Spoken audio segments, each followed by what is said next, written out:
Hello students, how are you? I hope you all are good. आप सभी बहुत अच्छे होंगे, आपकी फैमिली में सभी लोग बहुत अच्छे हों। तो स्वागत है आपका मेरे YouTube चैनल बायोलॉजी क्लासेस में और मेरा नाम है हर्षित। स्टार्ट करते हैं आज का अपना टॉपिक। और हमने बात करी थी द लिविंग वर्ल्ड की, पहले एक लेक्चर हो चुका है। थोड़ा सा टॉपिक स्टार्ट किया था, उस लेक्चर में मैंने आपको बताया था सर्वाइवल ऑफ द फिटेस्ट के बारे में कि इस पैंडेमिक में कैसे सरवाइव करना है, क्या चीज़ें हैं जो हमें फिट रखनी है जिसकी वजह से हम इस कोविड से बच सकें। तो वैसे तो ये टॉपिक से रिलेटेड नहीं था, लेकिन फिर भी आज बहुत ज़रूरी है, इसलिए मैंने इस टॉपिक को ले लिया था। तो खैर, इसी को आप पहला लेक्चर मान सकते हैं। और आज हम स्टार्ट करते हैं द लिविंग वर्ल्ड। तो सबसे पहले कुछ चीज़ें हमने पढ़ रखी थी, उसी को फिर से रिवाइज कर लेते हैं कि लिविंग जो वर्ल्ड है वो आया है लाइफ से। लाइफ का मतलब आप समझते होंगे, लाइफ है ना, लाइफ नहीं, लाइफ होता है जीवन और लाइफ होता है जीवित। कि क्या चीजें हैं जो बताती हैं कि आप जीवित हैं, यानी कि आप लिविंग हैं या नॉन लिविंग हैं। इसी से बना हुआ है लिविंग, ठीक है, इसी चीज से बना हुआ है लिविंग। और इस लिविंग में ये तो थोड़ा सा इंफॉर्मेशन थी। अब इसी लिविंग में हम देखेंगे कि क्या क्या चीजें होती हैं। लिविंग में सिर्फ हम नहीं होते, हमारे साथ बहुत सारी चीजें होती हैं। जैसे इंसान के साथ पेड़ पौधे, कीड़े मकोड़े, बहुत सारी चीजें हैं। बहुत बड़ी डाइवर्सिटी है अगर देखी जाए लिविंग बीइंग की। तो हम कह सकते हैं कि इस लिविंग वर्ल्ड में जब हम बात कर रहे हैं पूरे वर्ल्ड की, तो यहां पर क्या होगा, यहां पर होगा आपका लिविंग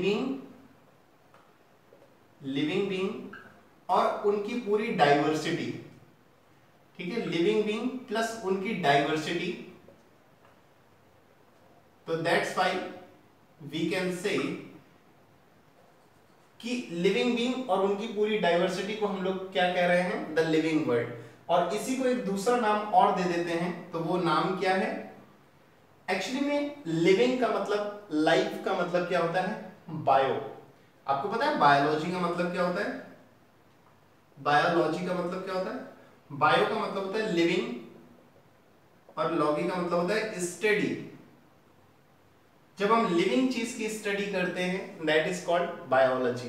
तो ये ऐसे ही यहाँ पर लिविंग बीइंग है, तो हमने क्या कहा, इसे हमने कहा बायो और प्लस डाइवर्सिटी, तो दैट इज कॉल्ड बायोडाइवर्सिटी। तो इसी को एक टर्म दे दिया गया, दैट इज बायोडाइवर्सिटी। ये टर्म काफी आएगा, तो नाम याद रखना। बायोडाइवर्सिटी क्या होता है, जहां पर हम लिविंग बीइंग और उनकी डाइवर्सिटी की स्टडी करते हैं, दैट इज कॉल्ड बायोडाइवर्सिटी। तो ये हो गया। अब हम आ जाते हैं टॉपिक पर, ठीक है। आप समझते हैं आपकी एनसीईआरटी में कुछ टॉपिक्स है, तो उसमें क्या है, कहां से स्टार्ट किया है। तो एनसीईआरटी ने बताया है कि हमारा जो वर्ल्ड है खूबसूरत चीजों से भरा हुआ है ना, बहुत अच्छी अच्छी चीजें बनाई है यहाँ गॉड ने, या जो भी आप मानते हैं नेचर ने, है ना। तो इन सब चीजों से भरा हुआ है और उन्हीं चीजों को हम यहाँ देखते हैं और समझते हैं। उन्हीं से एक टॉपिक निकाला हुआ है उन्होंने कि व्हाट इज लिविंग, कि लिविंग क्या है। तो उसी में उसने बताया है कि क्या ऐसी चीजें हैं जो आप देख करके बता सकते हैं कि ये लिविंग है और ये नॉन लिविंग है। जैसे मैं अगर आप लोगों से पूछूं कि आप बताइए कैसे पता करेंगे कि क्या चीजें होती हैं लिविंग और क्या होती हैं नॉन लिविंग। तो अभी सिंपली आपके माइंड में क्या आएगा कि जिनकी सांसें चल रही हैं, जो जिंदा हैं वो लिविंग हैं, जिनकी सांसें नहीं चल रही वो नॉन लिविंग हैं। इतना ही आप बता पाएंगे, हर चीज डीप पे नहीं बता पाएंगे, कुछ छोटी छोटी चीजें बता पाएंगे, लेकिन ऐसा नहीं है। अभी मैं सारे फंडे जो आपके हैं ना कि सांसें चल रही हैं वो लिविंग है, नहीं चल रही, जैसे हम बात करें टेबल कुर्सी है ना, ये बोर्ड हो गया, ये क्या है, ये नॉन लिविंग है। ये मार्कर क्या है, ये नॉन लिविंग है। ये हम क्या है, मैं क्या हूं सर, मैं लिविंग हूं, मेरी सांसें चल रही। लेकिन मैं अभी आपके सारे फंडे उड़ाने वाला हूं कि सांसें चल रही है, इसका मतलब ये जरूरी नहीं कि हम लिविंग हैं। ये डिफाइन नहीं करता कि हम लिविंग हैं। डिफाइन क्या करते हैं, ये कैरेक्टरिस्टिक हो सकता है। आपने जो बताया कि सांसें चल रही हैं वो एक कैरेक्टरिस्टिक हो सकता है लिविंग बीइंग का, लेकिन डिफाइनिंग फीचर नहीं है। अब आप सोचेंगे सर ये क्या बात कर रहे हैं, कुछ समझ नहीं आ रहा। तो चलो समझते हैं पहले कि what is the difference between characteristic and defining feature. तो सबसे पहले समझते हैं कैरेक्टरिस्टिक क्या होता है। कैरेक्टरिस्टिक्स इसको समझते हैं। और दूसरी चीज हम समझते हैं डिफाइनिंग फीचर। सिर्फ समझने की टर्म पे है और कुछ नहीं। अभी मैं आपको बताऊंगा कि कैसे लिखना है, अभी कुछ लिखिएगा मत, बस सिर्फ सुनते जाइए। कैरेक्टरिस्टिक और डिफाइनिंग फीचर, जैसे आपने कहा कि सांसें चल रही हैं, सांसें का मतलब हम बात ये कह सकते हैं कि चाहे हमारा मेटाबॉलिज्म हो वो हो, है ना, या हम सांस ले रहे हैं या हम चल फिर रहे हैं, तो ये क्या है, ये सब चीजें कैरेक्टरिस्टिक है लेकिन डिफाइनिंग फीचर नहीं है। अभी अगर क्लियर नहीं हो रहा तो चलो एक एग्जांपल ले लेते हैं। एक एग्जांपल होता है, बहुत सारे एग्जांपल है लेकिन एक एग्जांपल के तौर पे हम बात करते हैं, जैसे रिप्रोडक्शन। रिप्रोडक्शन तो आप समझते हैं ना कि जो लिविंग होते हैं वो रिप्रोड्यूस करते हैं और जो नॉन लिविंग होते हैं वो रिप्रोड्यूस नहीं करते। जैसे सपोज ये बोर्ड है, ये मार्कर है, ये क्या है, नॉन लिविंग है, ये रिप्रोडक्शन नहीं करेंगे। रिप्रोडक्शन का मतलब क्या होता है, रिप्रोडक्शन का मतलब होता है री मतलब अगेन और प्रोडक्शन यानी प्रोड्यूस करना, प्रोड्यूस करना, ठीक है, अपने जैसी ही संतान दोबारा बनाना, दैट इज कॉल्ड रिप्रोडक्शन, दोबारा से प्रोड्यूस करना। तो अब हम समझते हैं कि ये नॉन लिविंग है, ये बोर्ड भी नॉन लिविंग है, लेकिन हम क्या है, लिविंग हैं। लेकिन अब हम बता दें इसमें भी एक क्या चीज है, थोड़ा सा एक्सेप्शन है।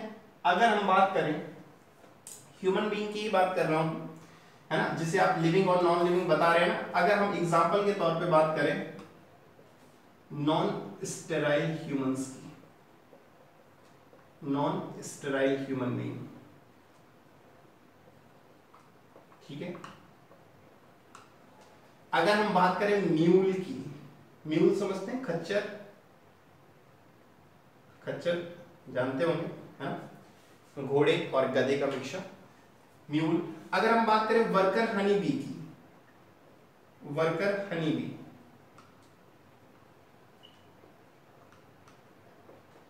अब यहां आप क्या देख रहे हैं कि ये सब में ही सांसें चल रही हैं। आपने जैसा कि कहा कि सांसें चल रही हैं तो वो लिविंग हैं, तो ठीक है, हमने कहा सांसें तो सब में चल रही हैं। Non sterile human being, non sterile human being अगर आप जानते हो तो कुछ लोग आपने देखे होंगे शहरों में, बड़े बड़े बैनर्स अगर आपने देखे होंगे, लिखा रहता है निसंतान दंपति यहाँ मिले, है ना, इंग्लिश में लिखा रहता है आईवीएफ। आईवीएफ का मतलब समझते होंगे, नहीं समझते मैं बता देता हूँ, ये लिख देता हूँ आईवीएफ। आईवीएफ क्या होता है, in vitro fertilisation, in vitro fertilisation. In vitro का मतलब होता है लैबोरेटरी, यानी कि जो हमारी बॉडी में चीजें होती हैं उसी को हम लोग लैब में प्रोवाइड कर रहे हैं और लैब में फर्टिलाइजेशन करा रहे हैं, that is in vitro fertilisation. तो आपने ऐसे बड़े बड़े पोस्टर्स देखे होंगे, हैं, निसंतान दंपति वाले, तो वो होते हैं non sterile human being. Human being तो है लेकिन स्टेराइल नहीं है, रिप्रोड्यूस नहीं कर सकते, उनके बच्चे नहीं हो रहे, ठीक है। तो ये भी क्या है, अब हम यहां से समझते हैं कि देखो, चाहे वो नॉन स्टेराइल ह्यूमन बीइंग हो, म्यूल हो या वर्कर हनी बी हो, ये सब क्या है, लिविंग है या नॉन लिविंग है, हमें नहीं पता। हम क्या देखेंगे कि कुछ सारी कंडीशंस होती हैं, अगर वो चीज सेटिस्फाई हो रही हैं तो हम लिविंग बोलेंगे और नहीं हो रही हैं तो हम नॉन लिविंग बोलेंगे। अब यहां पर हम देखें तो रिप्रोडक्शन क्या है, एक कैरेक्टरिस्टिक है लिविंग का। अगर आप लिविंग है तो रिप्रोडक्शन होना जरूरी है, लेकिन यहां पर अगर देखा जाए तो ये लोग क्या कर रहे हैं, रिप्रोड्यूस नहीं कर रहे हैं, इसलिए रिप्रोडक्शन को हम क्या बोलेंगे, this is a characteristic not a defining feature, ठीक है। Reproduction is characteristic not a defining feature, defining feature नहीं है। अब आप मतलब समझ पा रहे होंगे कि लिविंग बीइंग के अपने कुछ कैरेक्टर्स हैं कि अगर ये पाए जा रहा है, अभी जो भी चीजें हैं वो हम बात करेंगे, ठीक है। तो कुछ चीजें हैं ये अगर पाई जा रही हैं तो वो क्या है, लिविंग है, लेकिन ये जरूरी नहीं है कि वो डिफाइनिंग फीचर भी हो। वो लिविंग बीइंग का कैरेक्टर हो सकता है लेकिन वो लिविंग बीइंग का डिफाइनिंग फीचर नहीं है, ठीक है। सिर्फ यही चीज डिफाइन नहीं करती, उसके अलावा और भी चीज होनी चाहिए, मतलब उसमें एक्सेप्शन नहीं होना चाहिए। यहाँ रिप्रोडक्शन क्या है, एक कैरेक्टर तो है लेकिन कुछ एक्सेप्शंस हैं। यहाँ पर म्यूल हो गया, वर्कर हनी बी, ये एक्सेप्शन आ गया, तो एक्सेप्शन नहीं होना चाहिए। अगर एक्सेप्शन है तो फिर वो कैरेक्टरिस्टिक है, डिफाइनिंग फीचर नहीं है, ठीक है। तो डिफाइनिंग फीचर क्या होते हैं, कैरेक्टरिस्टिक्स क्या होते हैं, चलिए इनकी बात करते हैं। ये तो हो गया समझाने के तौर पे। अब हम बात करते हैं, अपने एक एक कैरेक्टर को उठाते हैं और उसमें देखते हैं कि उन कैरेक्टर से कैसे डिफाइन किया जा सकता है कि हाँ ये लिविंग है और ये नॉन लिविंग है। तो चलो इसे रफ करते हैं और स्टार्ट करते हैं अपना टॉपिक। यहां से शुरू होता है आपका chapter number 1 that is the living world. चलो तो अब हम समझते हैं कि क्या क्या कैरेक्टरिस्टिक्स होती हैं लिविंग बीइंग की। तो सबसे पहले हम देखते हैं कि व्हाट इज लिविंग। हम समझ गए कि लिविंग क्या होता है, ठीक है। अब बात करते हैं कैरेक्टरिस्टिक्स की। तो ये कुछ कैरेक्टरिस्टिक हैं। मैंने अभी बताया कि कैरेक्टरिस्टिक और डिफाइनिंग फीचर में डिफरेंस होता है। तो ये कैरेक्टरिस्टिक हैं, डिफाइनिंग फीचर नहीं है, ठीक है। तो सबसे पहला सेलुलर ऑर्गेनाइजेशन, चाहे वो सिंगल सेल हो चाहे वो मल्टी सेल हो, सभी क्या है, सेल से मिलकर बनी हुई हैं, ठीक है। तो अगर लिविंग है तो उसमें सेलुलर यानी सेल्स का ऑर्गेनाइजेशन होगा।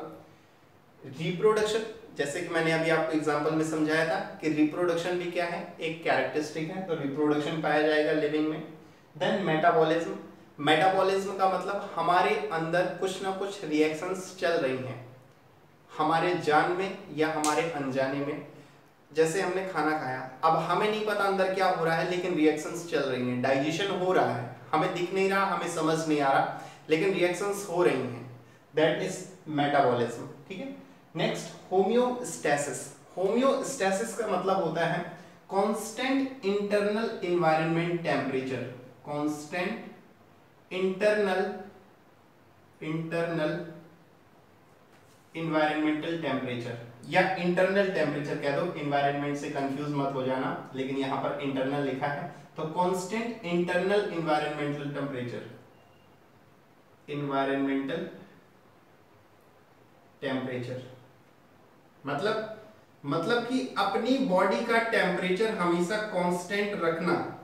बाहर सर्दी है गर्मी है उससे हमें कोई फर्क नहीं पड़ता, हमारी बॉडी का जो तापमान है वो 37 डिग्री सेल्सियस होना चाहिए, ठीक है।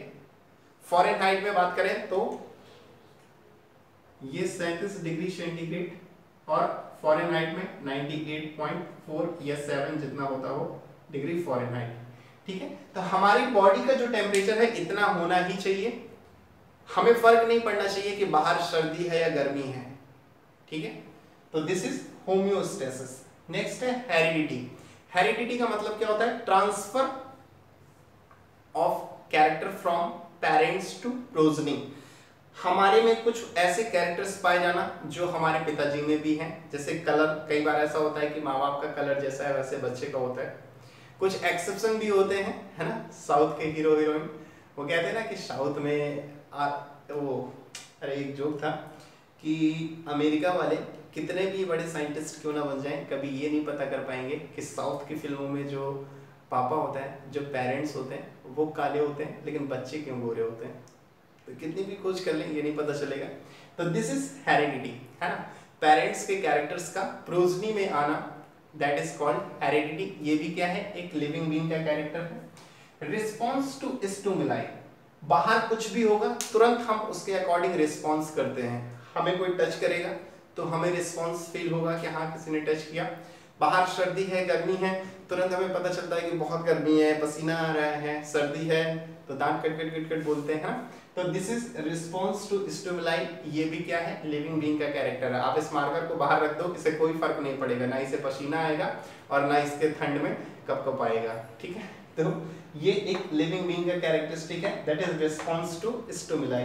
देन ग्रोथ एंड डेवलपमेंट, ये भी आपको देखने को मिलेगा किसमें, लिविंग में। इस मार्कर की कभी ग्रोथ नहीं होगी, ये जैसा है वैसा ही रहेगा, that's why it is non living. वहीं हम पेड़ों को देखें या कोई ऑर्गेनिज्म को देखें, कीड़े मकोड़ों को देखें, तो वो छोटे थे और फिर बड़े हो जाते हैं।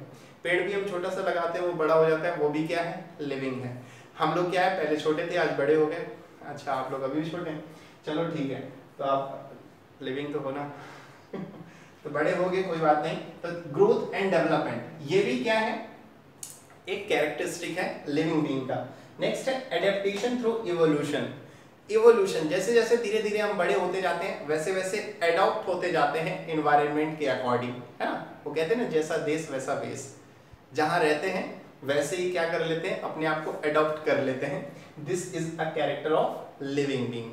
तो ये कुछ कैरेक्टरिस्टिक्स है चाहे तो आप नोट कर लें, वरना मैं पीडीएफ जो है वो नीचे टेलीग्राम लिंक दिया हुआ है, आप उससे ज्वाइन कर लें, वहां पर ये पीडीएफ में आपको प्रोवाइड कर दूंगा। ठीक है, तो ये कुछ कैरेक्टरिस्टिक है, आई होप कि समझ में आ गया। चलते हैं आगे, कुछ समझते हैं कि और सारे क्या है, और कैरेक्टरिस्टिक हैं तो उनकी बात करते हैं। तो इसे रफ करें।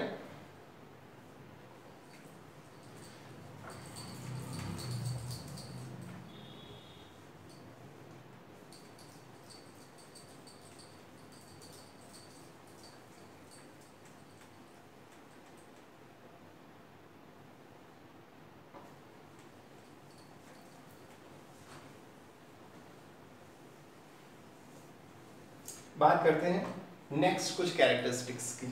तो अब हम लोग बात करने वाले हैं, मेन टॉपिक पे एंटर करते हैं। अब जब देखेंगे तो यहाँ पर क्या है, अलग अलग चीजें हैं। अभी हमने क्या बात करी, कैरेक्टरिस्टिक्स की बात करी। अब उन्हीं कैरेक्टरिस्टिक्स को एक एक करके उठाएंगे और देखेंगे कि उनमें से कौन सा डिफाइनिंग फीचर है और कौन डिफाइनिंग फीचर नहीं है। जैसे सपोज हम सबसे पहले बात करेंगे ग्रोथ की, ठीक है, then we will discuss about reproduction,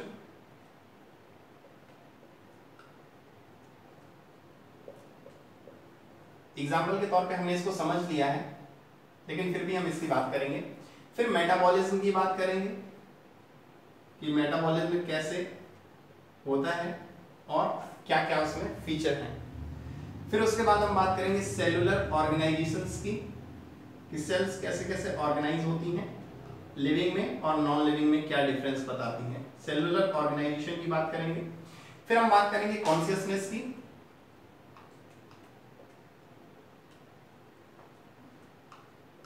ठीक है, और फिर बात करेंगे हम लोग ह्यूमन बीइंग में क्या देखने को मिलता है। कुछ एनसीईआरटी ने दे रखा है, तो ह्यूमन बीइंग के बारे में भी समझेंगे।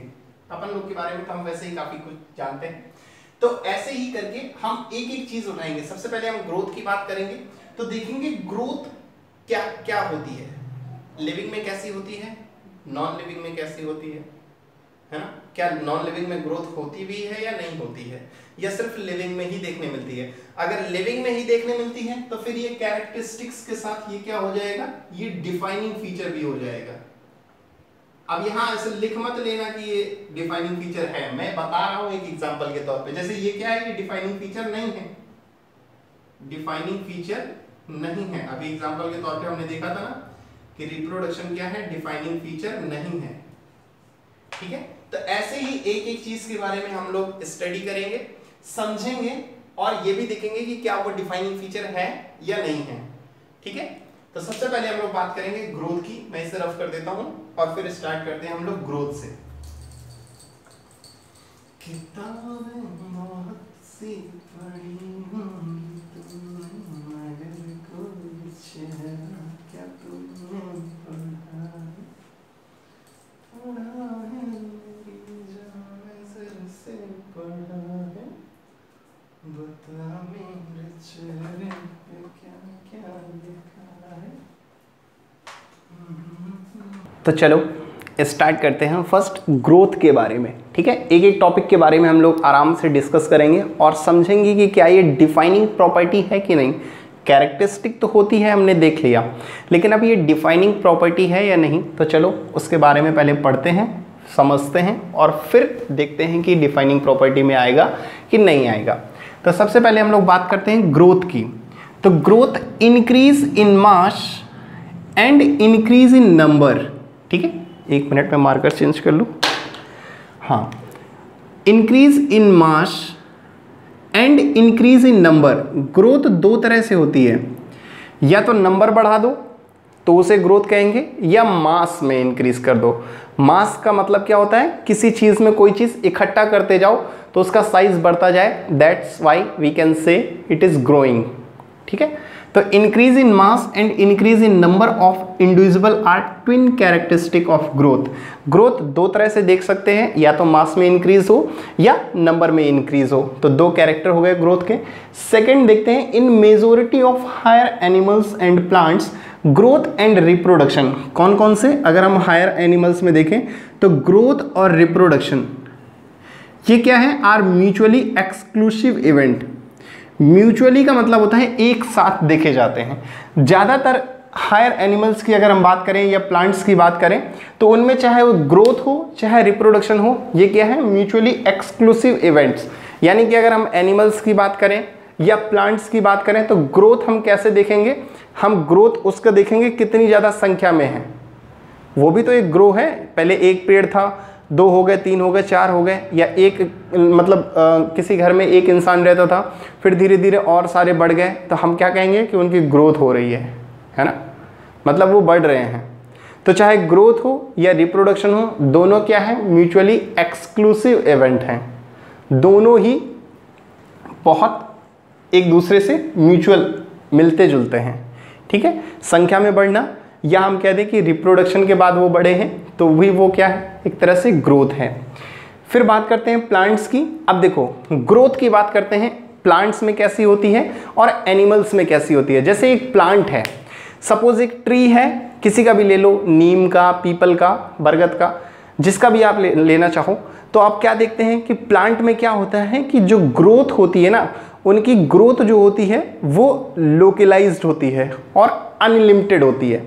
कितना भी बड़ा होता चला जाता है, ठीक है, कोई उसका भरोसा नहीं है कि पेड़ कितना रहेगा, वो कितना भी बड़ा हो सकता है। तो उसकी जो ग्रोथ होती है वो लोकलाइज्ड का मतलब होता है एक प्रॉपर तरीके से ऊपर को ही भागता है ना। और कैसा होता है, अनलिमिटेड होता है, कितना भी ऊपर जा सकता है। लेकिन वहीं जब एनिमल्स की बात करें तो हम लोगों में क्या है, हमारी जो ग्रोथ होती है वो नॉन लोकलाइज्ड होती है। कोई एक फिक्स्ड लोकेशन नहीं होती। हमारे हाथ भी बढ़ रहे हैं, हमारा चेहरा भी बड़ा हो रहा है, हमारे पैर भी बड़े हो रहे हैं, है ना, हमारे बाल भी बड़े हो रहे हैं। तो हमारी जो ग्रोथ है वो क्या है, नॉन लोकलाइज्ड है, कोई एक पर्टिकुलर चीज़ नहीं बढ़ रही है। लेकिन प्लांट में क्या होता है, हर चीज़ नहीं बढ़ती, कोई एक पर्टिकुलर चीज़ बढ़ती है और उसका साइज बड़ा होता जाता है। तो प्लांट्स में हमें कैसी ग्रोथ देखने को मिलेगी, लोकलाइज्ड, मतलब एक ही जगह पर, और कैसी, अनलिमिटेड, कितना भी बड़ा हो जाएगा। लेकिन वही एनिमल्स में जब हम देखेंगे तो नॉन लोकलाइज्ड, कुछ भी बड़ा हो रहा है, ठीक है, और कैसी, लिमिटेड, एक लिमिटेड साइज ही होगा, कितना भी बड़े नहीं हो सकते हम, एक लिमिटेड होगा, ठीक है। तो वही चीज़ है, प्लांट्स में जो ग्रोथ है वो कैसी है, लोकलाइज्ड है और अनलिमिटेड है। प्लांट में ग्रोथ अगर हम देखें तो लोकलाइज्ड और अनलिमिटेड, वहीं एनिमल्स में देखें तो नॉन लोकलाइज्ड। हम लोगों की अगर बात करें तो कोई एक फिक्स्ड लोकेशन नहीं है, सब चीज़ें अलग अलग बढ़ती हैं, और लिमिटेड, एक लिमिटेड बढ़ सकती हैं, ठीक है, एक निश्चित हाइट तक ही बढ़ सकती हैं। लिविंग ऑर्गेनिज्म में अगर हम देखें तो ग्रोथ कहाँ से होती है, इनसाइड होती है। अगर हम लिविंग की बात करें, जैसे पेड़ पौधे हो गए या हम लोग हो गए, तो हमारी जो ग्रोथ होती है वो कैसी होती है, अंदर से होती है। बाहर कोई चीज़ नहीं जमा हो रही है तो हम लोग ग्रो कर रहे हैं। जैसे अभी एग्जांपल में बात करेंगे तो समझ में आएगा। दूसरा बात करते हैं नॉन लिविंग की। तो नॉन लिविंग में ग्रोथ कैसी होती है, आउटसाइड से। ये एग्जाम्पल की बात करें जैसे माउंटेन्स। अब देखो, ग्रोथ हमारी भी होती है और ग्रोथ माउंटेन्स, आपने पहाड़ देखे हैं, आप कई बार बाहर कहीं हिल स्टेशन वगैरह में घूमने गए हों। अरे कहाँ सर, कोरोना चल रहा है, घर के बाहर नहीं निकलने को मिल रहा, आप हिल स्टेशन की बात करें। अरे कभी तो गए होगे, चलो ठीक है, वैसे नहीं गए, ख्यालों में तो गए हो हैं। अगर ख्यालों में गए हो तो देखा होगा पहाड़, वादियाँ। तो ये जो पहाड़ आपको दिख रहे हैं, ये पहाड़ क्या पहले से ऐसे थे? नहीं, ये धीरे धीरे धीरे धीरे इतने विशालकाय हुए हैं, इतने बड़े हुए हैं। तो इनमें क्या हुआ है, इनकी भी ग्रोथ हुई है, ये भी बड़े हुए हैं, लेकिन इनमें क्या हुआ, चीज़ें ऊपर से आकर के इनमें मिलती गई। इनकी जो ग्रोथ है वो आउटसाइड है, बाहर से चीज़ें जमा होती गई। जैसे आप कूड़े का ढेर देखिए, मैंने देखा था जब मैं दिल्ली में था, मतलब इतना ऊंचा था कि वहाँ ट्रक को घूम के जाना पड़ रहा था, घूम के ऐसे ऐसे ऐसे ऐसे ऐसे ऊपर तक। मुझे लग रहा था पहले पहाड़ है, बाद में मेरे फ्रेंड ने बताया कि ये कूड़े का ढेर है। तो ग्रोथ तो वो भी हो रही है, पहले तो खाली मैदान ही होगा ना, तो ग्रोथ तो उसकी भी हुई। तो वो कैसी ग्रोथ हुई, वो आउटसाइड, बाहर से चीज़ें जमा होती गई और वो बड़ा होता गया। लेकिन हम लोगों की अगर हम लिविंग की बात करें, चाहे वो प्लांट हो या एनिमल्स हो, हमारी जो ग्रोथ होती है वो कैसी होती है, इनसाइड होती है, अंदर से होती है। हम लोगों में ऊपर से नहीं कोई चीज़ जमा होती है ना। ढेरों कपड़े पहन लेंगे तो हम ग्रो नहीं हो जाएंगे, ऐसे ही रहेंगे, ठीक है। तो अगर हम लिविंग ऑर्गेनिज्म की देखें तो ग्रोथ कैसी होती है, इनसाइड, नॉन लिविंग ऑर्गेनिज्म को देखें तो ग्रोथ कैसी होती है, आउटसाइड। एग्जाम्पल के तौर पर देख लें, जैसे माउंटेन बिल्डर्स, सैंड माउंड, है ना, बालू के टीले आपने देखे हो, बालू जमा होती जाती जमा होती जाती जमा होती जाती और एक दिन बहुत विशालकाय हो जाते हैं, पहाड़ की तरह दिखाई देता है, that is called sand mounts. ठीक है, तो ग्रोथ उनमें भी हो रही है, लेकिन वो कैसी हो रही है, आउटसाइड हो रही है। तो यहाँ हमें क्या देखने को मिला, ये ग्रोथ के हमने जब कुछ चीज़ें देखी ग्रोथ के बारे में, तब हमें समझ में आया कि ग्रोथ तो नॉन लिविंग में भी देखने को मिल रही है। भाई चाहे अंदर से हो बाहर से हो, उससे हमें क्या मतलब, हमने कहा कि ग्रोथ एक कैरेक्टरिस्टिक है तो ग्रोथ होना चाहिए। अब ग्रोथ तो नॉन लिविंग में भी हो रही है ना, इनसाइड आउटसाइड की तो बात नहीं करी ना हमने, ग्रोथ की बात करी है। तो ग्रोथ तो नॉन लिविंग में भी देखने को मिल रही है, और जब नॉन लिविंग में भी कोई चीज़ देखने को मिल रही है तो फिर हम कैसे कह सकते हैं कि वो लिविंग का कैरेक्टरिस्टिक है या वो लिविंग का डिफाइनिंग फीचर है। तो कैरेक्टरिस्टिक हम कह सकते हैं कि growth is a characteristic of living being, but not a defining feature, क्योंकि यहाँ एक्सेप्शन है। नॉन लिविंग में भी माउंटेन्स को देखो, बिल्डर्स को देखो, सैंड माउंट को देखो, यहाँ पे क्या हो रहा है, नॉन लिविंग में भी हमें ग्रोथ देखने मिल रही है। इसलिए हम ग्रोथ को क्या कहेंगे, यहाँ पर मैं लिख देता हूँ, ठीक है, यहाँ पर लिख सकते हैं आप कि दैट्स वाई, ये सब चीज़ें पढ़ने के बाद we can say growth is not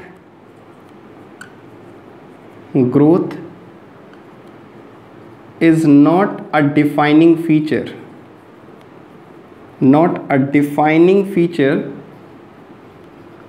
defining feature of living being।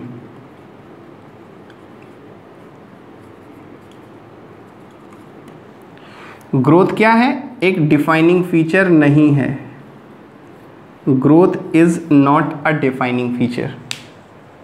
ठीक है, तो ऐसे ऐसे करके एक एक टॉपिक के बारे में पढ़ेंगे और समझते जाएंगे कि इसमें क्या डिफाइनिंग फीचर है। अब आप सोचेंगे सर इसमें क्या पता करना है, पढ़ते जाना है और बस याद कर लेना है कि ये डिफाइनिंग फीचर है या नहीं। तो ये जब आप पढ़ेंगे तभी आप इसके क्वेश्चन सॉल्व कर पाएंगे। हम लास्ट में ये भी बात करेंगे कि इसमें क्वेश्चन कैसे आते हैं नीट में, है ना। तो अभी पढ़ लीजिए, फिर उसके बाद हम लोग क्वेश्चन भी सॉल्व करेंगे, तब आपको समझ में आएगा कि ये जो टॉपिक पढ़ा है वो कितना वर्थ इट है ना। चलो नेक्स्ट बात करते हैं, ग्रोथ हो गया, अब बात करते हैं हम लोग रिप्रोडक्शन। चलो अब बात करते हैं रिप्रोडक्शन की। ग्रोथ की हमने बात करी, ऐसे ही रिप्रोडक्शन के बारे में पढ़ते हैं और समझते हैं कि ये कैरेक्टरिस्टिक तो है लेकिन क्या डिफाइनिंग फीचर है। तो चलो देखते हैं। इन लोअर ऑर्गेनिज्म, वैसे तो लोअर ऑर्गेनिज्म हायर ऑर्गेनिज्म आप समझते होंगे, नहीं समझते हैं। देखो ये जो एनिमल किंगडम है ना, तो इनमें कुछ डेवलपमेंट के हिसाब से कुछ ऑर्गेनिज्म को रखा गया है। मतलब जैसे कि बात करें ब्रेन, हम लोगों में ह्यूमन में ब्रेन है, तो ये ब्रेन क्या है काफ़ी बाद आया, यानी कि हम लोग कहाँ पर आएंगे, हायर ऑर्गेनिज्म। जब हम नीचे लेवल से शुरू करेंगे, धीरे धीरे ऊपर जाते जाएंगे। जैसे किसी में फूड हैबिट नहीं थी, खाने के लिए माउथ नहीं था किसी ऑर्गेनिज्म में, तो उनको सबसे नीचे रखा जाएगा, क्योंकि डेवलपमेंट जो है वो धीरे धीरे आता है। तो ऐसे ही जो हायर ऑर्गेनिज्म है, यानी कि वो बाद में बने हैं, उनमें बहुत सारी चीज़ें हैं, और जो लोअर ऑर्गेनिज्म है वो छोटी सी चीज़ें हैं, नीचे की चीज़ें हैं, सबसे पहले वाली चीज़ें हैं, उनमें काफ़ी सारे फीचर्स नहीं हैं। ठीक है, तो इस हिसाब से डिवाइड किया है। वैसे तो हम लोग इसे पूरा अच्छे से पढ़ेंगे चैप्टर नंबर 4 एनिमल किंगडम में, लेकिन अभी मैं आपकी जानकारी के लिए बता दूं कि लोअर ऑर्गेनिज्म का मतलब उन्हीं, जैसे इनको डिफाइन किया है, जैसे इनको रखा गया है कैटेगरी वाइज, उन्हीं के हिसाब से जो पहले रख दिए गए हैं उनको लोअर ऑर्गेनिज्म बोला, और जो बाद में हैं या ऊपर हैं उन्हें हायर ऑर्गेनिज्म बोला। ठीक है, तो इन लोअर ऑर्गेनिज्म जो पहले के ऑर्गेनिज्म हैं, जैसे yeast, hydra, we observe budding. Budding क्या होता है अब समझते हैं। जैसे आलू देखा है, आलू को जब मिट्टी में गाड़ देते हैं तो आलू में क्या होते हैं, थोड़े से बड्स निकल आते हैं। कभी आलू अगर आपने घर में देखा हो, 1 हफ्ते 2 हफ्ते 3 हफ्ते या काफ़ी पुराना हो गया हो, तो ऐसे निकल आते हैं, जैसे अरे छोटी सी गांठ जैसी निकल आती है ना हर जगह से, किनारे करे, दैट वो जो गांठ जैसी चीज़ें हैं, दैट इज़ कॉल्ड बड्स। और उसी से क्या होता है, नया आलू बनता है। तो अगर आप मिट्टी पे गाड़ देंगे ना तो वो एक आलू से दूसरा, दूसरे से तीसरा ऐसे बनेंगे, ठीक है। तो उसी को बोलते हैं बडिंग, यानी बड्स के रूप में बाहर निकल आना। जैसे एग्जाम्पल के तौर पे देखो, मान लो जैसे ये एक आलू है, ठीक है, धीरे धीरे इसमें क्या हुआ, ऐसे ऐसे करके ऐसे ये थोड़ी सी बड्स बाहर निकल आई, ठीक है। फिर आगे क्या हुआ, यहाँ से ये अलग हो गया, तो ये अलग हो गया और ये आलू अलग हो गया, तो यहाँ से 2 आलू बन गए, ठीक है। दिस इज कॉल्ड बडिंग, समझ रहे हैं, दिस इज कॉल्ड बडिंग। तो हमें लोअर ऑर्गेनिज्म ईस्ट और हाइड्रा में रिप्रोडक्शन, हम बात कर रहे हैं रिप्रोडक्शन की, रिप्रोडक्शन, ठीक है, दोबारा से प्रोडक्शन। तो लोअर ऑर्गेनिज्म में हमें बडिंग के रूप में देखने को मिलता है दोबारा से प्रोडक्शन। वहीं हम बात करें प्लेनेरिया की, प्लेनेरिया को एक और नाम दे देते हैं, दैट इज फ्लैट वर्म्स, है ना। एक बिल्कुल वर्म होता है, कीड़ा होता है, बिल्कुल फ्लैट होता है, जैसे स्केल होती है ना, स्केल बिल्कुल वैसी, और वो स्टील वाली, वो प्लास्टिक वाली नटराज की नहीं, वो थोड़ी सी ऐसे उबड़ खाबड़ होती है, जो स्टील की होती है, टीचर जिससे पेलते थे पहले, है ना। तो वो जो है बिल्कुल वैसे फ्लैट, तो प्लेनेरिया कैसा होता है, वैसे ही होता है, एकदम स्केल की तरीके, वो स्टील वाली स्केल की तरीके। That's why it is called flatworm. We observe true regeneration.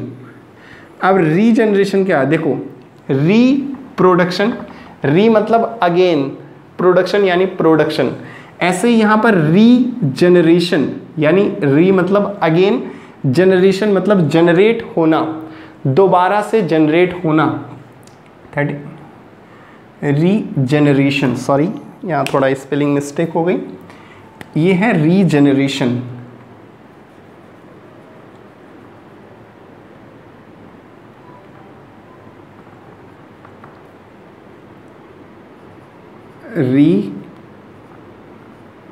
Regeneration,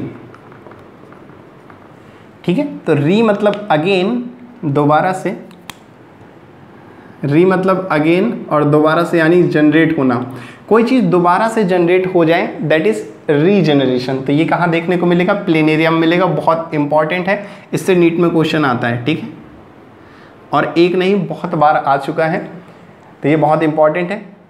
true regeneration is found in, question बिल्कुल सिंपल सा आता है, true regeneration is found in, tick करना है प्लेनेरिया, ठीक है।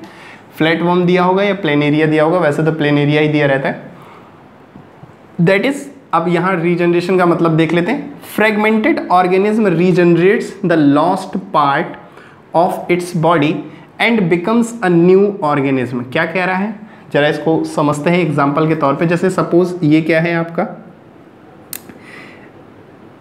ये आपका मान लो प्लेनेरिया है, अरे यार ड्राइंग इतनी अच्छी नहीं है, लेकिन मान लो ना, क्या जाता है, मान लो, है ना, ठीक है। तो ये आपका क्या है, मान लो प्लेनेरिया है, ठीक है। अब यहाँ पर क्या हुआ, रीजनरेट, रीजनरेट कैसे करेगा, मान लो कोई लॉस्ट पार्ट, यहाँ से हमने इसको कट कर दिया 3 भागों में, ठीक है, एक पार्ट ये हो गया, दूसरा पार्ट ये हो गया, तीसरा पार्ट ये हो गया, 3 भागों में हमने इस प्लेनेरिया को कट किया, तो ये कैसा हो गया, जरा देखना, ऐसा कुछ करके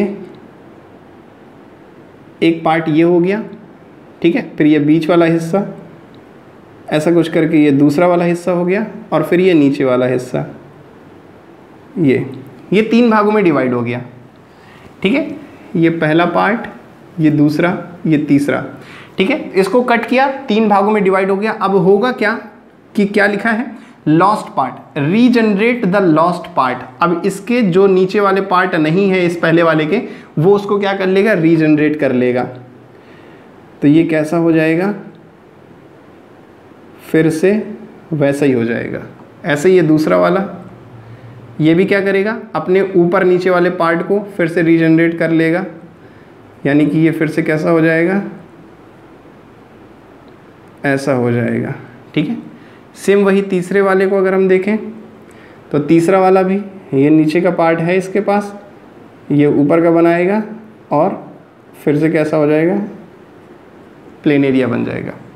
तो ये 3 प्लेनेरिया बन गए, ठीक है, 1 से 3 प्लेनेरिया बन गए। तो दिस इज रीजनरेशन, ठीक है। तो इसी को क्या बोलते हैं, रीजनरेशन पावर, रीजनरेशन। तो ये ट्रू रीजनरेशन आपको कहाँ देखने को मिलेगा?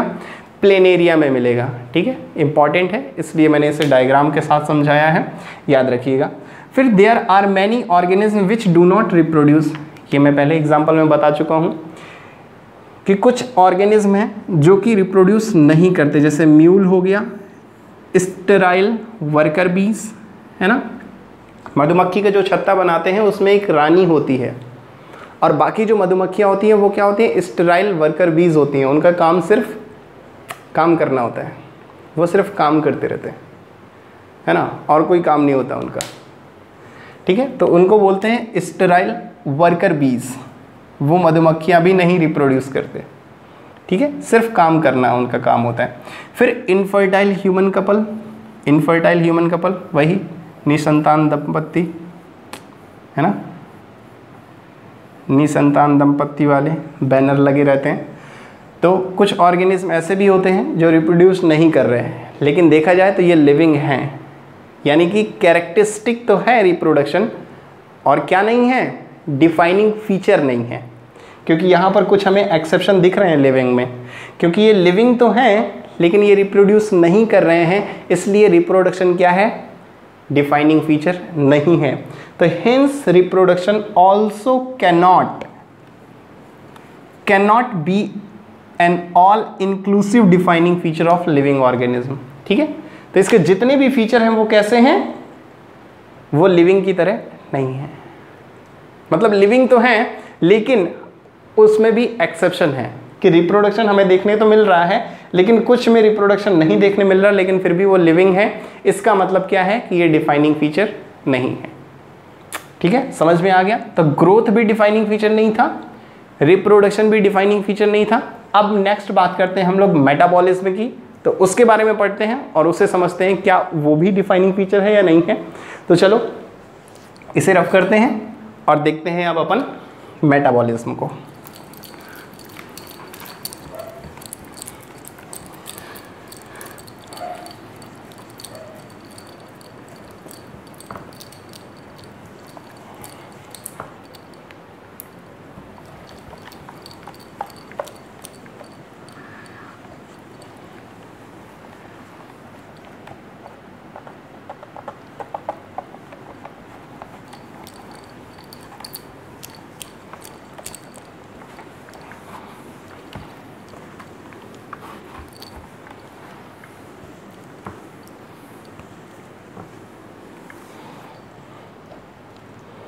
बोर तो नहीं हो रहे ना? लेक्चर काफ़ी लंबा हो रहा है। चलो थोड़ा सा और बचा है, एक साथ कर देते हैं क्योंकि उसके बाद फिर नया चीज़ पढ़ाने में मज़ा आएगा, है ना। काफ़ी इंटरेस्टिंग से पढ़ेंगे, मज़ा आएगा, टेंशन ना लो। जितना पढ़ाया उतना आई होप समझ में आया होगा। चलो बात करते हैं मेटाबॉलिज्म की। तो चलो नेक्स्ट देखते हैं, दैट इज़ मेटाबॉलिज्म। मेटाबॉलिज्म के बारे में समझते हैं क्या होता है मेटाबॉलिज्म। तो the some total of all the chemical reactions, ठीक है, जितनी भी केमिकल रिएक्शन चल रही हैं उनका सम टोटल, उन सभी को जोड़ लें, occurring in our body is called metabolism. हमारी बॉडी में, जैसे मैंने अभी एग्जांपल के तौर पे बोला ना कि हमारे जान में नहीं है, हमें नहीं पता चल रहा, लेकिन फिर भी अंदर डाइजेशन चल रहा है, खाना खाया है वो पच रहा है, तो हमारे अंदर बहुत सारी रिएक्शंस जो हैं हमें मालूम नहीं चल रही लेकिन चल रही हैं, तो that reaction is called metabolism. No non living object exhibit metabolism. देखो ये एक चीज़ इसने कह दी है कि कोई भी नॉन लिविंग ऑब्जेक्ट नहीं एग्जिबिट करेगा मेटाबॉलिज्म। ठीक है, इस बात से हमें क्या पता चल जाता है? इस बात से हमें ये पता चल जाता है कि अगर नॉन लिविंग में मेटाबॉलिज्म नहीं होती तो ये क्या है? ये कैरेक्टरिस्टिक तो है ही, लेकिन साथ में क्या डिफाइनिंग फीचर भी है। ठीक है, an isolated metabolic reaction outside the body. अगर मान लो हम बॉडी से निकाल करके कोई रिएक्शन अपनी तरफ से करा रहे हैं, ठीक है, outside the body of an organism performed in a test tube. मान लो बॉडी से निकाल करके कोई भी रिएक्शन है, हम उसको लैब में टेस्ट ट्यूब में करा रहे हैं, तो क्या वो लिविंग होगी या नॉन लिविंग होगी? जैसे कि इन्होंने बोला कि हमारी बॉडी में अगर कोई रिएक्शन हो रही है तो वो मेटाबॉलिज्म है। तो अगर हम बॉडी वही चीज़ वही रिएक्शन निकाल करके, मान लो जैसे हमारा फूड है डाइजेस्ट होता है, कई सारे एसिड्स होते हैं स्टमक में, बहुत सारी चीज़ें होती हैं। हम क्या करें, उसी एसिड को बाहर निकाल लें और खाने को डाइजेस्ट करें एक टेस्ट ट्यूब में, तो अब क्या बोलोगे, लिविंग बोलोगे या नॉन लिविंग? तो ना तो वो लिविंग है और ना ही क्या है, नॉन लिविंग है। अगर कोई चीज़ टेस्ट ट्यूब में चल रही है आउटसाइड द बॉडी तो वो ना लिविंग होगी ना नॉन लिविंग होगी। ठीक है, तो यहाँ पर इस लाइन से हमें क्या पता चल जाता है कि metabolism is a defining feature. Metabolism क्या है, एक डिफाइनिंग फीचर है of all living organism without exception, कोई भी एक्सेप्शन नहीं है। मेटाबॉलिज्म क्या होता है, sum total of all the chemical reaction which are occurring in our body. ठीक है, हर लिविंग बीइंग के अंदर कुछ ना कुछ केमिकल्स रिएक्शन उसकी बॉडी में हो रही होंगी और दैट इज कॉल्ड मेटाबॉलिज्म। और इसीलिए हम क्या कह रहे हैं, मेटाबॉलिज्म को क्या बोल रहे हैं कि ये एक डिफाइनिंग फीचर भी है कैरेक्टरिस्टिक के साथ साथ। ठीक है, तो पहला जो हमें मिला, हमें ग्रोथ भी डिफाइनिंग फीचर नहीं मिला, हमें रिप्रोडक्शन भी डिफाइनिंग फीचर नहीं मिला। पहला डिफाइनिंग फीचर हमें क्या मिला, मेटाबॉलिज्म।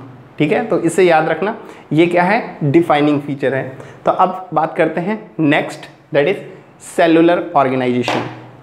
बात करते हैं सेलुलर ऑर्गेनाइजेशन की। एनसीईआरटी ने इसमें ज़्यादा कुछ दिया नहीं है, फालतू की स्टोरी दे रखी है, वो स्टोरी पढ़ने से कोई फ़ायदा नहीं है, बेकार की चीज़ें पढ़ के क्या फ़ायदा टाइम बर्बाद करने से, है ना। जिससे क्वेश्चन बने वो पढ़ो, फालतू थ्योरी पढ़ने के लिए बहुत लाइफ पड़ी है, धीरे धीरे सब सीख जाओगे। तो बात करते हैं सेलुलर ऑर्गेनाइजेशन। हमारी बॉडी में हर जगह अपनी अपनी सेल्स होती हैं, सभी का ऑर्गेनाइजेशन होता है, सभी अपनी अपनी जगह पर ऑर्गेनाइज्ड होती हैं। तो ये चीज़ आपको कहाँ देखने को मिलेगा, सिर्फ लिविंग में देखने को मिलेगा। नॉन लिविंग में आपको सेल्स का ऑर्गेनाइजेशन देखने नहीं मिलेगा, इसलिए इसमें ज़्यादा कुछ स्टोरी नहीं है। एनसीईआरटी ने सीधे बोल दिया है कि cellular organisation of the body is the defining feature. ठीक है, अगर सेलुलर ऑर्गेनाइजेशन मिलता है तो कोई एक्सेप्शन नहीं है, वो डायरेक्टली क्या है, डिफाइनिंग फीचर हो जाता है। नेक्स्ट, कॉन्शियसनेस, जैसे हम बात कर चुके हैं अभी, है ना। Consciousness therefore becomes the defining property. ये भी आपको डायरेक्टली कहाँ देखने को मिल जाएगा, लिविंग बीइंग में। कोई भी नॉन लिविंग हो, चाहे ये मार्कर हो चाहे ये बोर्ड हो, है ना, इसमें कॉन्शियसनेस नहीं होती कि अभी मुझे उठ करके नहाना है, अभी मुझे खाना है, अभी मुझे कोई छोड़ के चली गई तो रोना है ना। ये सब चीज़ें इनमें देखने को नहीं मिलता। ये सब आपको देखने को मिलेगा कहाँ, सिर्फ लिविंग बीइंग में। ये जो कॉन्शियसनेस होती है ना, कि वो मेरा है, वो मेरी है ना, ये तुम्हारा है, ये सब चीज़ें कहाँ हैं, मतलब कोई आया तो खुशी आ गई, कोई चला गया तो रोने धोने लगे, ये सब चीज़ें आपको कहाँ देखने को मिलेगा, सिर्फ लिविंग में देखने को मिलेगा। और ये तो बात ह्यूमन की है, ह्यूमन में है। अगर आप बात करें जानवरों में तो उनमें भी लगाव होता है, लेकिन ऐसा नहीं होता। अब बात यहाँ कॉन्शियसनेस की किसी के आने या जाने से नहीं होता, ये तो एग्जाम्पल ऐसे ही फन के लिए था। तो यहाँ कॉन्शियसनेस का मतलब होता है इन्वायरमेंट के प्रति कॉन्शियसनेस, यानी कि बाहर सर्दी है, गर्मी है, वो सब फील करना। जैसे हम लोगों में होता है कि अगर बाहर सर्दी है तो हम लोग कब कपाएंगे, घर के अंदर घुसेंगे, रजाई ओढ़ेंगे, स्वेटर पहनेंगे, है ना। ये सब चीज़ें होती हैं, अपने आप को कॉन्शियसली कुछ वर्क कराएंगे। और वही चीज़ जानवरों में भी आपको देखने को मिलेगा, ठंड में छुप के बैठ जाते हैं, है ना। गर्मी होती है तो आपने देखा होगा जानवर पानी में डले रहते हैं, यहाँ वहाँ घूमते रहते हैं, नाली में पड़े रहते हैं। वही हम लोग जब गर्मी में होता है तो स्वेटिंग होता है। तो ये सब चीज़ें क्या हैं, ये कॉन्शियसनेस है, हमारी बॉडी कॉन्शियस है, हर चीज़ के प्रति कोई भी चेंजेस हो रहा है। लेकिन ऐसा ये मार्कर में नहीं है, इसे सर्दी में फेंक दो, गर्मी में फेंक दो, कुछ नहीं होगा। यानी कि ये नॉन लिविंग है, इसमें कॉन्शियसनेस नहीं है। तो ज़्यादा इसमें भी एनसीईआरटी ने कोई थ्योरी नहीं दी है, बस सीधा सा बोल दिया है कि अगर कॉन्शियसनेस है तो वो क्या है, एक डिफाइनिंग प्रॉपर्टी हो जाती है। क्यों? क्योंकि ये नॉन लिविंग में देखने नहीं मिलता, इसमें कोई एक्सेप्शन नहीं है। अब एक और चीज बोला है एनसीईआरटी ने कि all organism therefore are aware of their surrounding. जितने भी ऑर्गेनिज्म होते हैं वो सभी अपने सराउंडिंग के लिए कॉन्शियस होते हैं। ठीक है, वहीं अगर हम बात करें ह्यूमन बीइंग की तो ये ओनली ऑर्गेनिज्म है जो कि अवेयर होता है हिमसेल्फ, अपने लिए। ठीक है, that is has self consciousness. एक होता है कॉन्शियसनेस, एक होता है सेल्फ कॉन्शियसनेस। मैंने बोला ना कि अभी मुझे भूख लगी है, मुझे खाना है, अभी अच्छा नहीं लग रहा, गर्मी लग रही, मुझे नहाना है। तो ये जो होता है that is called self consciousness, अपने खुद के लिए अवेयर होना। ये आपको बाकी लिविंग में नहीं देखने को मिलता। जानवर खुद के लिए अवेयर नहीं होते, उन्हें हर चीज़ ज़बरदस्ती करानी पड़ती है, वो अपने आप नहीं करते, है ना। अब आप ये मत बोल देना सर बंदर होते हैं सर, वो छत पे आते हैं, टंकी के ढक्कन खोलते हैं और नहा के चले जाते हैं, वो अपने लिए कॉन्शियस हैं। ऐसा नहीं है, वो हर रोज़ नहीं करते, है ना, तो वो अपने लिए कॉन्शियस नहीं है। इवन करते हैं लेकिन हर रोज़ नहीं करते। जैसे हम लोग सुबह उठ के ब्रश करना है, नहाना है, चलो ठीक है नहीं नहाना, अब क्या है, ब्रश तो करना है तो that is called self consciousness. तो ये दो क्या हो गई, डिफाइनिंग प्रॉपर्टी हो गई।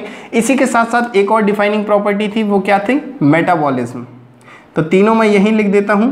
तो इन तीनों को याद रखना है कि ये तीनों क्या हैं, डिफाइनिंग प्रॉपर्टीज़ हैं। और बाकी जो ग्रोथ है, रिप्रोडक्शन है, वो क्या थे, वो आपके कैरेक्टरिस्टिक हैं। तो कैरेक्टरिस्टिक ये भी हैं, लेकिन ये क्या है, साथ में डिफाइनिंग फीचर हैं। तो क्वेश्चन आपका आएगा कि which of the following is the defining feature.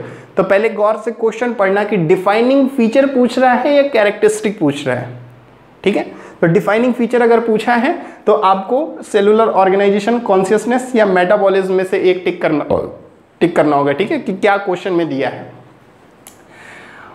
और अब चलते हैं आगे, क्वेश्चन कर लेते हैं। क्वेश्चन करने से पहले एक चीज़ है, एनसीईआरटी ने एक क्वेश्चन के तौर पे पूछा है, तो वो क्वेश्चन है, आप लोग उसको सर्च करें, चाहे गूगल करें या अपने आप से सोचें। मैंने इतना पढ़ाया है तो कुछ समझें, और नहीं समझ में आता है तो आप उसे कमेंट करें। मैं क्वेश्चन यहाँ पे दे देता हूँ, उसको समझने की कोशिश करें और बताएं मुझे नीचे कमेंट में कि वो क्या है, लिविंग है या नॉन लिविंग है। चलो क्वेश्चन देखो। तो ये क्वेश्चन है, ऐसे ही एनसीईआरटी ने नीचे दे रखा है। ह्यूमन बींग्स में क्या देखा गया है कि मान लो कोई पेशेंट है, वो कोमा में है, ठीक है, ब्रेन डेड है, दिमाग उसका कुछ नहीं काम कर रहा है, अपनी तरफ से कुछ नहीं सोच पा रहा है कि मुझे भूख लगी है, कि मुझे नहाना है, कि ये कौन है, कोई भी चीज़ उसे समझ में नहीं आ रही है। कोमा में है, एकदम बस लेटा है, कुछ उसे समझ में नहीं आ रही, ना उसमें कॉन्शियसनेस है ना कुछ भी है, ठीक है। मेटाबॉलिज्म तो ऑब्वियस सी बात है चल रहा होगा, लेकिन कॉन्शियसनेस नहीं है उसमें। तो बताओ, अभी हमने देखा कि कॉन्शियसनेस क्या है, एक डिफाइनिंग फीचर है। तो ये क्वेश्चन एनसीईआरटी ने दिया है कि मान लो कोई पेशेंट है, कोमा में है, उसका ब्रेन डेड है, सपोर्टेड बाय मशीन्स, मतलब मशीन्स के द्वारा सपोर्ट है, उसका हार्ट भी ज़्यादा अच्छे से काम नहीं कर रहा, तो वो भी मशीन काम कर रही हैं, और लंग्स भी काम नहीं कर रहे हैं, उसमें भी मशीन्स काम कर रही हैं। तो are such patient who never come back, जो वापस नहीं आ पाएंगे कभी भी टू नॉर्मल लाइफ, तो वो क्या होंगे, लिविंग होंगे या नॉन लिविंग होंगे। अब आप ये सोचिए और बताइए और नीचे कमेंट करिए, ठीक है। गूगल करिए, सर्च करिए, जो भी करना है आप करिए, अपना दिमाग लगाइए। नहीं आता है तो आप नीचे मुझसे पूछिए, नेक्स्ट लेक्चर में मैं इसे बताऊंगा कि ये लिविंग होगा या नॉन लिविंग होगा। तो चलो, अभी लेक्चर ख़त्म नहीं हुआ है, अब मेन चीज़ पे आते हैं। अब इतना सारा पढ़ने के बाद ये भी तो देखना है ना कि जो मैंने पढ़ाया उससे क्वेश्चन आता भी है या फालतू का मैंने पढ़ा दिया, ठीक है। तो चलो क्वेश्चन सॉल्व करते हैं और देखते हैं कि जो अभी हमने पढ़ा उसमें हमें कितना समझ में आया, और क्या हम नीट के जो प्रीवियस ईयर के क्वेश्चंस हैं वो कर पा रहे हैं या नहीं, ठीक है, या जो मैं पढ़ा रहा हूँ वो वाकई में वर्थ है या नहीं है, उससे क्वेश्चन आते हैं या फालतू का पढ़ा रहा हूँ। तो चलो कुछ क्वेश्चंस मैं दे रहा हूँ, उन्हें सॉल्व करो और आंसर बताना।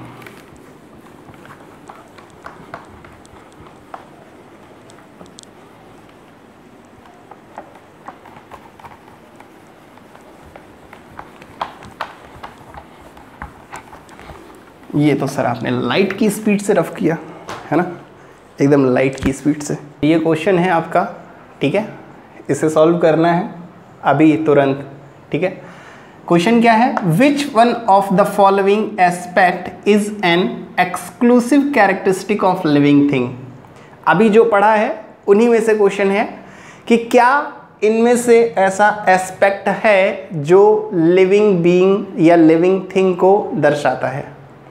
तो पहला ऑप्शन है आइसोलेटेड मेटाबॉलिक रिएक्शन अकर इन रिएक्शंस हैं जो कि लैब में हो रही हैं, वो क्या लिविंग थिंग को बताती हैं। दूसरा, increase in mass from inside, mass का इंक्रीज होना ग्रोथ वाले में हमने पढ़ा था, ठीक है। तो क्या वो एक डिफाइनिंग, सिंपल डिफाइनिंग कैरेक्टरिस्टिक पूछ रहा है, ठीक है। तो मास अगर अंदर से इंक्रीज हो रहा हो तो क्या वो लिविंग थिंग के लिए एक एस्पेक्ट हो सकता है। तीसरा ऑप्शन है perception of events happening in the environment and there memory. कोई इवेंट्स अगर इन्वायरमेंट में हो रहे हैं और वो हमारी मेमोरी में आ रहे हैं कि बाहर ऐसा हो रहा है तो ऐसा करें, ऐसा हो रहा है तो ऐसा करें। बात किसकी कर रहा है? कॉन्शियसनेस की। ठीक है, तो तीसरा ऑप्शन कॉन्शियसनेस की बात कर रहा है। तो क्या ये लिविंग थिंग का एस्पेक्ट है? या डी की बात करें, increase in mass by accumulation of material both on surface as well as internally. या यहां पर इसने सिर्फ इनसाइड पे बात करी थी, यहां पर उसने बाहर और अंदर दोनों अगर मास एक्यूमुलेट हो रहा हो तो क्या वो लिविंग थिंग का एस्पेक्ट है? तो चलो इनमें से पढ़ो फिर से अपनी तरफ से और क्वेश्चन को बताओ, ए, बी, सी या डी, कौन सा सही है? A for apple, B for ball, C for corona, D for दूर भागे, है ना? सी फॉर कोरोना समझ में आता है ना? A for apple, B for ball, C for corona, D for दूर जाए, डी फॉर दूर रहो, डी फॉर दूर रहो। ए से एप्पल, बी से बॉल, सी से कोरोना, डी से दूर रहो। कौन सा ऑप्शन है? जल्दी से नीचे कमेंट कर दें, ठीक है? और सोच लें क्या क्या बताया है, क्या क्या है। वैसे इसमें कुछ मिलते जुलते चीज़ें हैं, दो ऑप्शन तो सेम ही हैं, दो ऑप्शन में आपको सोचना है, ठीक है? तो सोचे ज़रा, मैं थोड़ा सा इसको अपने मार्कर को इंक पिला लूँ, है ना? बेचारे को भूख लगाई इतनी देर में, लेक्चर काफ़ी लंबा हो गया है। अब इसके बाद एक क्वेश्चन और है, फिर आप लोगों की छुट्टी।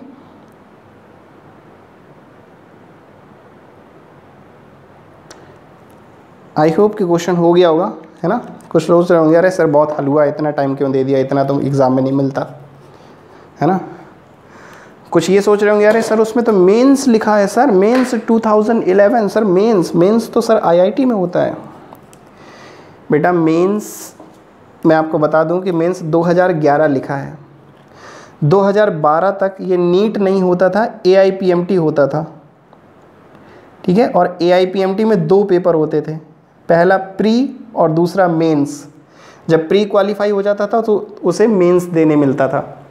तो ये 2012 से पहले का क्वेश्चन है, इसीलिए यहाँ पर क्या लिखा है? मेंस लिखा है, ठीक है? ये जो मेंस लिखा है ना, ये तो ये 2012 से पहले का है। 2013 से आपका नीट हो गया था, और उस वक्त क्या है, अपने अपने स्टेट में अलग अलग एग्ज़ाम होते थे और एआईपीएमटी अलग होता था। जैसे मैं बात करूँ यूपी की, तो यूपी में सीपीएमटी होता था, कंबाइंड प्री मेडिकल टेस्ट।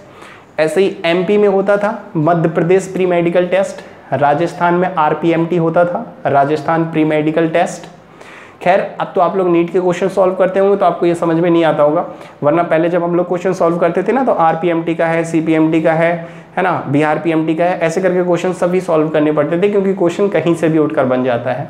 अब तो नीट है, तो नीट के अगर आप क्वेश्चंस लगा लेते हैं ना, लास्ट 32 ईयर्स के एक बुक आती है जिसमें सिर्फ पिछले 32 साल के क्वेश्चन होते हैं। उन्हें अगर आपने एटलीस्ट 5 बार लगा लिया, 3 से 5 बार अगर आपने उस बुक को ख़त्म कर लिया ना, तो ये मानिएगा नीट का पेपर आते ही आधे क्वेश्चन तो ऐसे होंगे जो आपको देखते ही पता होंगे, यार इसका ऑप्शन तो ये। क्वेश्चन पढ़ने की ज़रूरत भी नहीं पड़ेगी, आपको पता होगा क्या पूछ रहा है और उसमें क्या टिक करना है, बशर्ते आप अगर 32 साल के क्वेश्चन पेपर को लगा लें। लास्ट 32 ईयर्स के क्वेश्चन अगर आप 5 बार लगा लेते हैं ना, 3 से 5 बार, बार बार लगाइए, देखो जो सिलेक्ट होता है या जो टॉप करता है ना, उसने भी वही किताबें पढ़ी होती हैं, और जिसका सिलेक्शन नहीं होता उसने भी वही किताबें पढ़ी होती हैं। सेम कोचिंग होती है, सेम टीचर्स होते हैं, सेम किताबें होती हैं, फिर एक सिलेक्ट होता है एक नहीं होता। रीज़न पता ही क्या? Multiple times revision. टीचर, किताबें, इंस्टीट्यूट ये सिलेक्ट नहीं कराती हैं, सिलेक्ट कराते हैं आपके पढ़ने का तरीका। किताबें सेम है, टीचर सेम है, इंस्टीट्यूट सेम है, हर चीज़ सेम है, फीस उसने भी उतनी दी है, तुमने भी उतनी दी है ना? कोई रिश्वतखोरी नहीं है कि मैंने तो कम फीस दी थी इसलिए मेरा नहीं हुआ, ऐसा नहीं है। सब चीज़ें सेम होती हैं, बस डिफरेंस होता है मल्टीपल टाइम रिवीजन का। 180 मिनट होते हैं, 180 क्वेश्चंस होते हैं, उस 180 मिनट में भी आपको साइन करना है ना? यहाँ थंब लगाओ, वहाँ थंब लगाओ, ये फ़ोटो लगाओ, वो फ़ोटो लगाओ, तो आपको 180 मिनट भी नहीं मिलने और 180 क्वेश्चन करने हैं। तो इसका मतलब है कि वहाँ पर क्वेश्चन जो पढ़ रहा है और सोच रहा है कि इसका आंसर क्या हो सकता है, तो समझ लो उसका नहीं होने वाला। आपको आता है नो डाउट, आप होशियार हैं नो डाउट, लेकिन वहाँ पर क्वेश्चन आना और कर पाना दोनों अलग अलग चीज़ें हैं। जो मल्टीपल टाइम्स रिवीजन करेगा, क्वेश्चंस को बार बार लगाएगा ताकि वहाँ पढ़ने का टाइम बच पाए और उसे मालूम हो कि इसका आंसर क्या है या मैं ये क्वेश्चन कर चुका हूँ, है ना। कहते हैं टीचर्स की 10,000 क्वेश्चन लगाओ 20,000, कोई फ़र्क नहीं पड़ता 10,000 20,000 50,000 क्वेश्चन लगाने से। आप 1000 क्वेश्चन लगाइए लेकिन उसको कितने टाइम्स लगाया है ये बहुत मैटर करता है। किसी ने 10,000 क्वेश्चन लगाए हैं, किसी ने 1 लाख लगाए हैं। 1 लाख वाले का सिलेक्शन हो ज़रूरी नहीं है। 10,000 को कितने बार आपने लगाया है ये सिलेक्शन कराएगा, ठीक है। तो बहुत ज़्यादा क्वेश्चन मत लगाओ, बहुत बार वही क्वेश्चन लगाओ, ये फंडा होता है।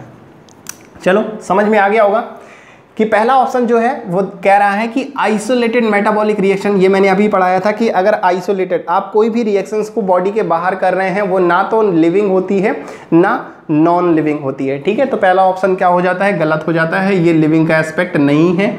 दूसरा आता है increase in mass from inside only. Mass में इंक्रीज होना ये एक्चुअली में हमने ग्रोथ में पढ़ा था, और ग्रोथ और रिप्रोडक्शन कैरेक्टरिस्टिक है लेकिन डिफाइनिंग फीचर नहीं है। यहां पर उसने पूछा है कि एस्पेक्ट एक्सक्लूसिव कैरेक्टरिस्टिक, ठीक है। एक्सक्लूसिव कैरेक्टरिस्टिक का मतलब याद रखना कि कैरेक्टरिस्टिक मत देख लेना, एक्सक्लूसिव कैरेक्टरिस्टिक का मतलब जो डिफाइनिंग फीचर भी हो, ठीक है। उसने डिफाइनिंग को दूसरे नाम से दे दिया है, कंफ्यूज मत होना। डिफाइनिंग फीचर पूछ रहा है, डिफाइनिंग फीचर पूछ रहा है, ठीक है। तो डिफाइनिंग फीचर, तो ग्रोथ की बात कर रहा है तो ग्रोथ डिफाइनिंग फीचर नहीं है, तो ये नहीं हो सकता। फिर तीसरा है perception of events happening in the environment and there memory. तो ये बात कर रहा है कॉन्शियसनेस की। अब ध्यान दो इसने कैसे घुमा के क्वेश्चन दिया है। इसने दिया perception of events happening in the environment, यानी कि एनवायरनमेंट में जो भी चीज़ हो रहा है वो हम अपनी मेमोरी से सोचें। हमने कॉन्शियसनेस की बात करी है, कॉन्शियसनेस की बात कर रही है। एनवायरनमेंट में कुछ भी हो रहा है हम अपना दिमाग लगा के उसके अकॉर्डिंग एक्ट कर रहे हैं, दैट इज कॉन्शियसनेस। तो यही चीज़ क्या है, एक डिफाइनिंग प्रॉपर्टी है। डायरेक्टली एनसीईआरटी ने बोला है कि कॉन्शियसनेस हो, मेटाबॉलिज्म हो, सेलुलर ऑर्गेनाइजेशन हो, ये तीनों ही क्या है, डिफाइनिंग फीचर हैं। तो इसको आंख मीच के टिक कर देना है एकदम देखते ही, ठीक है। फिर डी ऑप्शन बचा, तो अब नीट है, कोई आईआईटी का एग्जाम तो है नहीं, तो ऑब्वियस सी बात है अगर एक आपको आंसर मिल गया है तो ज़रूरी नहीं है आप डी पढ़ें। अगर आपको मालूम है कि यही है, कंफर्म 100% श्योर है, तो आपको डी पढ़ने की ज़रूरत नहीं है, वक्त बचाना है। Selection is all about how to manage time. कितना आता है, कितना दिमाग है, कितना पढ़ा है, कौन सी बुक लगाई, कोई फ़र्क नहीं पड़ता। टाइम को मैनेज कैसे करते हो ये आपको सिलेक्ट कराएगा, ठीक है। तो डी ऑप्शन यहाँ से कैंसिल हो जाता है। लेकिन अभी क्या कर रहे हैं, हम प्रैक्टिस कर रहे हैं। प्रैक्टिस में हमें हर चीज़ सीखनी है। इंक्रीज इन मास, सेम वही चीज़ हो गई। ग्रोथ की बात कर रहा है तो ग्रोथ तो एक्सक्लूसिव कैरेक्टरिस्टिक है ही नहीं। By accumulation of material both on the surface as well as internally, चाहे ऊपर जमा हो चाहे अंदर जमा हो, ग्रोथ नहीं है। तो डी ऑप्शन भी क्या हो जाएगा, गलत हो जाएगा, ठीक है। क्वेश्चन समझ में आया है। मेंस 2011 यानी कि ये AIPMT का है, कंफ्यूज मत होना। AIPMT नीट का ही दूसरा नाम रहा है 2012 तक, ठीक है। इसलिए ये मत सोचना कि मैं कहाँ के क्वेश्चन लगवा रहा हूँ, ठीक है। AIPMT में ही प्री और मेंस होते थे, तो ये उसी मेंस का क्वेश्चन है। चलिए रफ करते हैं, एक क्वेश्चन और है उसे सॉल्व करते हैं। अभी तक जो मैंने पढ़ाया है उनमें से लास्ट 32 ईयर्स में सिर्फ यही 2 क्वेश्चन आए हैं, ठीक है। तो रफ करता हूँ।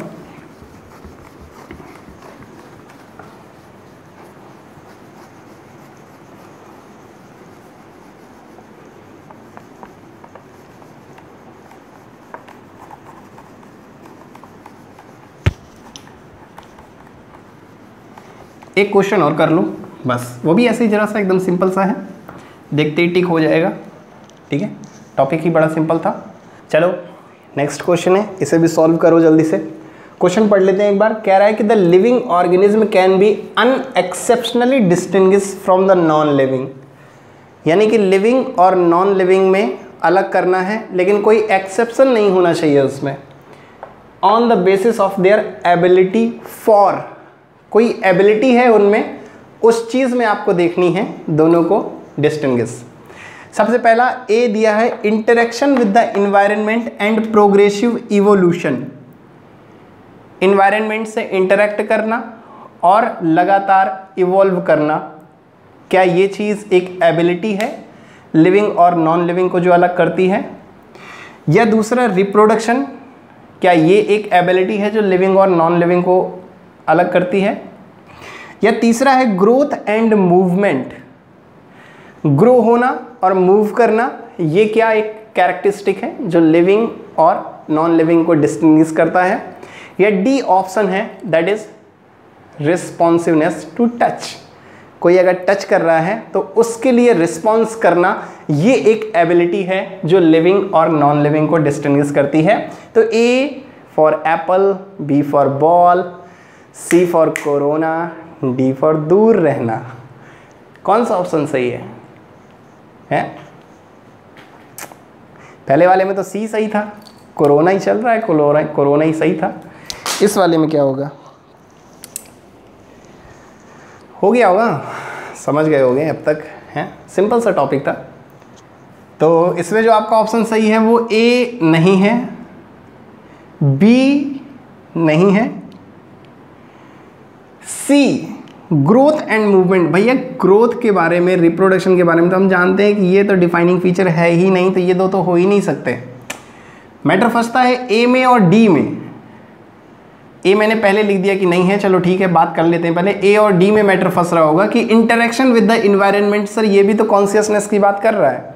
दूसरा चीज देखो, एंड प्रोग्रेसिव इवोल्यूशन, क्या नॉन लिविंग इवॉल्व नहीं होते? हाँ, हमने कहीं ऐसा बात करी है क्या कि जो लिविंग होते हैं वो इवॉल्व होते चले जाते हैं, नॉन लिविंग जो है वो इवॉल्व नहीं होते? ऐसी कहीं बात करी है? नहीं करी, कहीं पे नहीं करी यार। इवोल्यूशन कैरेक्टरिस्टिक में बात करिए, डिफाइनिंग फीचर में नहीं बात करी। डिफाइनिंग फीचर में हमने बात करा मेटाबॉलिज्म, सेलुलर ऑर्गेनाइजेशन और कॉन्शियसनेस, तीन ही तो बात करी हैं, इवोल्यूशन की कहाँ बात करी? तो पहला ऑप्शन में कंफ्यूज मत होना, ठीक है। Interaction with the environment, environment के साथ इंटरेक्ट करना और इन्वायरमेंट में रिस्पॉन्स करना। उसने एबिलिटी पूछी है कि कोई एबिलिटी बताइए, कोई एबिलिटी। अब इंटरेक्ट कर रहे हो, इन्वायरमेंट से मिल रहे हो, ये कोई एबिलिटी है क्या? रिस्पॉन्स करना, ठंड है तो दांत कटकटाना, गर्मी है तो फिर स्वेटिंग, पसीना आना, ये रिस्पॉन्सिवनेस है। रिस्पॉन्स करना, दैट इज कॉल्ड कॉन्शियसनेस, ठीक है। तो ऑप्शन डी, डी से कोरोना दूर रहना, इज अ करेक्ट आंसर, ठीक है। तो पहला भी क्या हो जाता है? गलत हो जाता है। तो ऑप्शन है डी, रिस्पॉन्सिवनेस टू टच, इसी को बात कर सकते हैं कॉन्शियसनेस, इसी को कह सकते हैं कॉन्शियसनेस, ठीक है। तो जो टॉपिक पढ़ाया है साथ साथ उसके क्वेश्चन भी कर लिए। लास्ट ईयर में इतने ही क्वेश्चन आए हैं इससे, और ये आपके 2007 का क्वेश्चन है, ये भी AIPMD का क्वेश्चन है। अब इस टॉपिक से रिसेंटली कम क्वेश्चन आ रहे हैं। इसके बाद जो लेक्चर होगा उससे बहुत क्वेश्चन आते हैं। इस चैप्टर में जितने भी नीट से क्वेश्चन आएंगे वो उसी लेक्चर से आएंगे जो इसके बाद होने वाला है, ठीक है। तो वो बहुत इंपॉर्टेंट लेक्चर है, उसे ज़रूर देखना। और फर्स्ट लेक्चर जो नहीं देखा है तो मैं नीचे क्या करूँगा, उसका डिस्क्रिप्शन में लिंक दे दूँगा, टेलीग्राम का भी आपको लिंक मिल जाएगा। तो अगर जो आलसी बच्चे हैं जिन्होंने नोट्स नहीं बनाया है, सिर्फ कान से सुनते रहे हैं, आँख से देखा है, तो वो आलसी बच्चे नीचे टेलीग्राम ज्वाइन कर लें और वहाँ से PDF ज़रूर डाउनलोड कर लें, ठीक है। तो कोई बात नहीं, अगर आपने नहीं नोट किया है, मैं साथ साथ PDF देता चलूँगा। और क्वेश्चन जितने भी अगर आपको और एक्स्ट्रा मिले इस टॉपिक से, उन्हें तुरंत लगाइए ताकि माइंड में रिवाइज होता रहे, है ना। तो इसी के साथ इस लेक्चर को यहीं करते हैं दी एंड। पढ़ते रहें, एंजॉय करते रहें और stay home, stay safe. Thank you.